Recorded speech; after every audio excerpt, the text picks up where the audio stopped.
उसने अध्ययन किया, जैन धर्म को देखा कि जैन धर्म आगे क्यों नहीं बढ़ पाया था। तो उसमें इन्होंने देखा कि जैन धर्म के नियम काफी कठोर थे, उसमें सख्त नियम पालन किया गया था। जैन धर्म में बहुत ही कठोर नियम था जैन धर्म का। खाना नहीं खाना है, ऐसे ही मर जाना है, आखिरी समय में खाना पीना छोड़ना है, वस्त्र नहीं पहनना है, ब्रह्मचर्य जीवन को जीना है। भाषा काफी कठिन थी, तो उस समय उनको वो प्राकृत भाषा बोलते थे जैन धर्म वाले।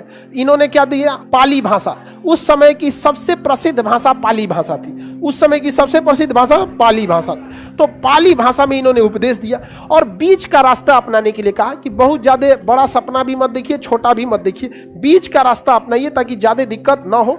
अष्टांगिक मार्ग बोला उन्होंने। क्या बोला? अष्टांगिक। 8 तरीके बताएं जीवन जीने का, जिसे क्या बोला गया? अष्टांगिक मार्ग। तो अष्टांगिक मार्ग का सिद्धांत किसने दिया था? बौद्ध धर्म, महात्मा बुद्ध यानी बौद्ध धर्म ने दिया था। इन्होंने कहा था कि जो पुनर्जन्म होता है, इससे छुटकारा पाना सबसे जरूरी है। पता चला इस जन्म में तो आदमी अगले जन्म में गधा बन गया, अगले जन्म में कुत्ता, सियार, भेड़िया, क्या बन जाएगा, दिक्कत होगा।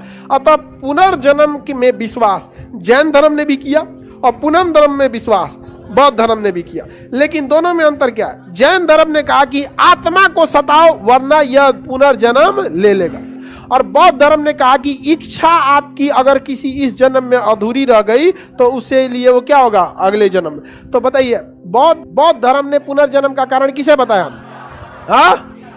और जैन धर्म ने कहा आत्मा को सदा। महात्मा बुद्ध ने कहा कि इच्छा पर कंट्रोल पाना जरूरी है। महात्मा बुद्ध की बातें काफी लॉजिकल होती थी। उन्होंने कहा कि देखिए सारे भीड़ को बुलाए कि एक चीज हम आपको बताते हैं, इसमें हर इंसान दुखी है। अभी भी आप लोग में भी हर इंसान दुखी है कि नहीं? हर इंसान दुखी है। सब लोग ने कहा कि एकदम सही बात बोल रहे हैं भाई, बहुत विद्वान आदमी है। उसके बाद उन्होंने कहा, पहला बात क्या बोला? हर इंसान दुखी है। हर एक इंसान क्या है? दुखी है। ऐसा कोई नहीं है जिसको दुख नहीं है। दूसरा उन्होंने कहा हर दुख का कोई ना कोई कारण है। हर दुख का कोई ना कोई कारण है। किसी का कारण कुछ होगा, किसी का कारण कुछ होगा। किसी को पैसा नहीं आ रहा होगा, किसी का नौकरी का दिक्कत होगा, किसी का रिजल्ट नहीं आ रहा होगा, किसी का कोई नंबर ब्लॉक कर दिया है। तो अलग अलग सबका क्या है? कारण है। समझ में आ गया कि नहीं आ गया? किसी की दिक्कत। तो सारे संसार में हर दुख का क्या है? कारण। और हर कारणों में सबसे बड़ा कारण जो है वो इच्छा है। हर कारण में सबसे बड़ा कारण क्या है? इच्छा। इच्छा ही तो सबसे बड़ा कारण है। यदि किसी को इच्छा ही नहीं है तो दुख का कारण ही नहीं बनेगा। जैसे आपके लिए नौकरी आपकी इच्छा है, नौकरी आपके लिए इच्छा, इसलिए आपके दुख का कारण है। जिस दिन नौकरी मिल जाएगी उस दिन ये कारण ही नहीं बनेगा दुख का, फिर दूसरा कारण बनेगा दुख का। तो उन्होंने कहा हर दुख के पीछे कोई ना कोई क्या है? कारण है। बिना कारण कोई दुखी नहीं है। लेकिन इस इच्छा को क्या किया जा सकता है? नियंत्रण किया जा सकता है। इच्छा को क्या किया जा सकता है? कंट्रोल या नियंत्रण किया जा सकता है। कंट्रोल किया जा सकता है। इच्छा पर नियंत्रण पाया जा सकता है। समझ में आ गया कि नहीं? कैपेसिटी देख के, अष्टांगिक मार्ग देखकर अपने हिसाब से। अब जैसे मान के चले कोनो मुझौसल है, एकदम खोज रहा है कटरीना का, समझ में गया, अपने रहे बनमानुस की तरह, तो दिक्कत नहीं हो जाएगा। तो इच्छा पे कंट्रोल पाना जरूरी है कि नहीं? इसके लिए जरूरी है कि आप अपनी भी कैपेसिटी देखिए। पता चला कोनो को a+b का होल स्क्वायर नहीं पता है, यूपीएससी की तैयारी सोच ले, ओकरा पता नहीं कि माइटोकॉन्ड्रिया किधर पाया जाता है, सोचे कि एम्स में डॉक्टर बनना है। दिक्कत हो जाएगा कि नहीं हो जाएगा? बहुत दिक्कत हो जाएगा। अब आंख से सूझिए नहीं रहा है कि आगे कौन खड़ा है, सोचेंगे आर्मी की भर्ती निकालेंगे तो ढह हो जाएगा वहीं पे। तो इन्होंने कई रास्ते बताए, जिसमें सबसे महत्वपूर्ण रास्ता क्या था? अष्टांगिक मार्ग। कौन सा? अष्टांगिक मार्ग। अष्टांगिक मार्ग बताइए, अष्टांगिक मार्ग किसने दिया था? महात्मा बुद्ध ने।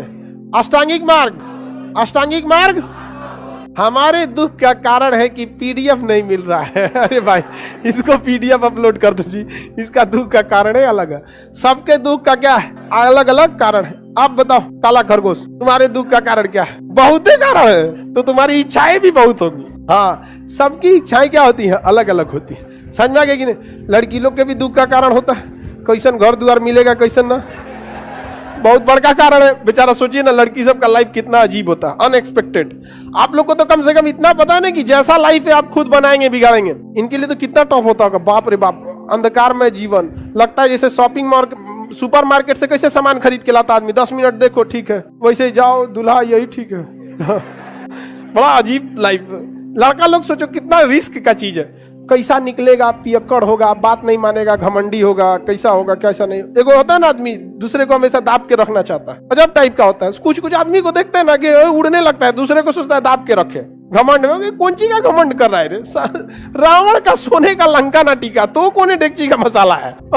भगवान तक लोग नहीं टिक पाए इस पृथ्वी पर, चले गए कि नहीं यहाँ से। सोने का रावण का लंका न डूबे, कौन ची का घमंड करता है सब। तो बड़ा दुखमय जीवन है, लेकिन टेंशन नहीं लीजिए, नौकरी हो जाएगा ना तो आप लोग के लिए जीवन थोड़ा आसान हो जाएगा, और नहीं हुआ तो जीवन बीतेगा वही रोटी बेलते हुए। आप लोग के लिए बहुत दिक्कत, इस चीज का हमेशा याद रखिएगा। लड़का तो कैसे घींच घाच के निकाल देगा, अपने घर में रहना है, इसलिए अष्टांगिक मार्ग पर जरूरी है। समझ में आ गया?